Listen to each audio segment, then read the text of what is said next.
Le champion en titre qui continue son bonhomme de chemin. Manchester City a disposé très logiquement du FC Copenhague. Sur les deux matchs, ça fait 6-2. 3-1 à l'aller, 3-1 au retour, fin du game.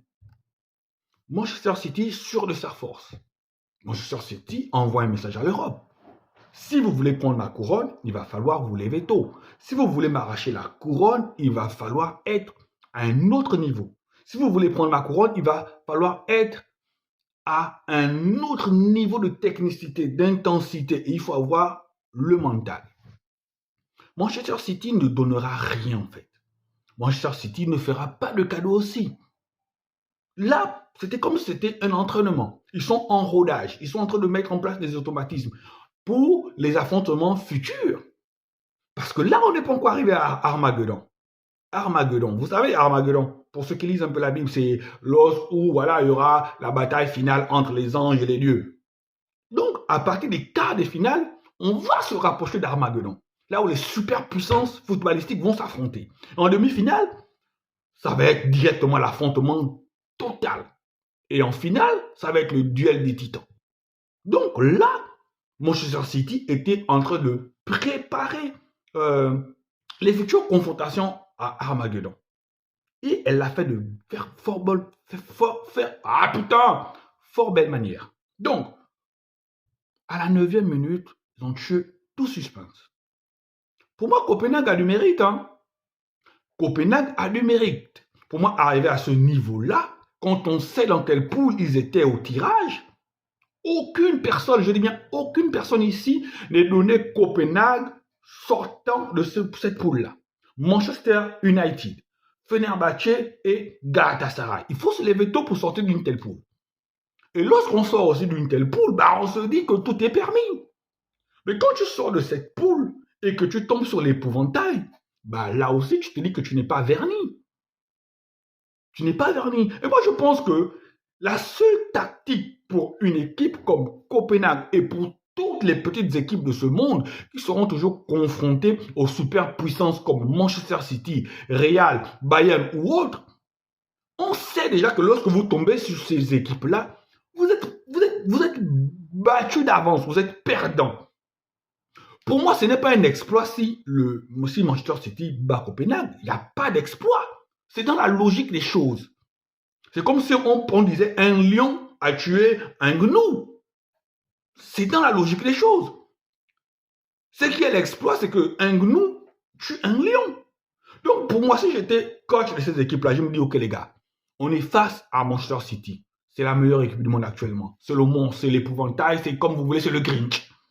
Nous, qu'est-ce qu'on doit faire? Eh bien les gars, on doit jouer le football total. On court, on les embête au maximum. Quitte à se prendre un 7-0, on s'en fout. Quitte à se prendre un 7-0, on s'en fout. Le plus important, c'est qu'on les embête. Le plus important, c'est qu'on donne tout. 7-0, c'est pas scandaleux. Si Manchester City se fait éliminer 1-0 par Copenhague, c'est là où c'est scandaleux. Et là, ce sont les choses comme ça que les journalistes aiment. Donc, City a fait du City. Guardiola s'est permis de laisser Bernardo Silva, Kevin De Bruyne, même Jérémy Doku n'a pas joué. Il s'est permis de remanier son équipe parce qu'il était sûr de sa force.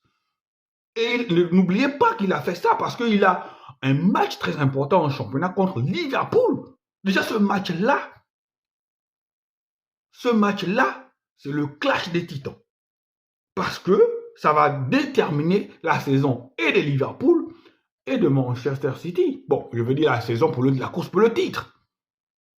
N'oubliez pas qu'ils se tiennent à 1 point les deux et il y a Arsenal en embuscade. Donc, c'est très, très, très important. Il envoie un message à l'Europe, mais il dit aussi qu'il a reposé ses meilleurs éléments pour le match du week-end.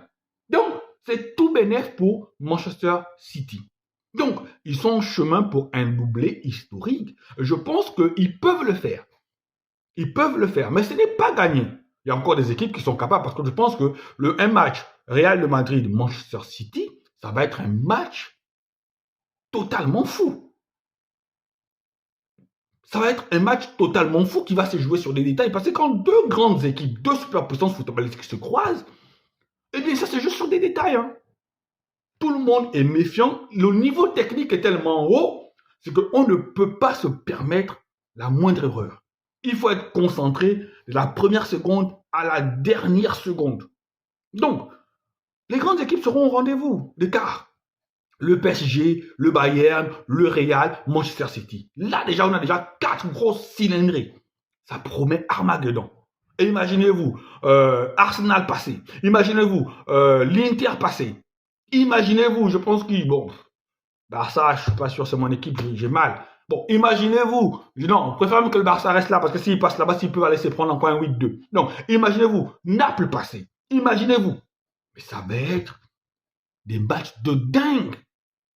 Et c'est pour ça qu'on aime la Ligue des Champions. Et je pense que la Ligue des Champions ne peut plus nous surprendre. C'est fini les époques où les équipes comme Monaco ou comme Porto gagnaient. Non. Là, ça va toujours être un affrontement de superpuissance.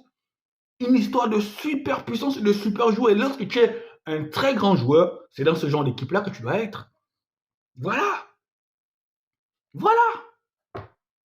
Donc, on a vécu une bonne journée, une belle soirée de football. Et n'oubliez pas qu'il y a Marseille aussi qui va jouer pour la Ligue Europa. Marseille qui reçoit Villarreal. On va voir si Marseille pourra voilà, avancer encore dans la compétition parce que j'aime bien Marseille aussi. Voilà. Bon, les amis, prenez soin de vous.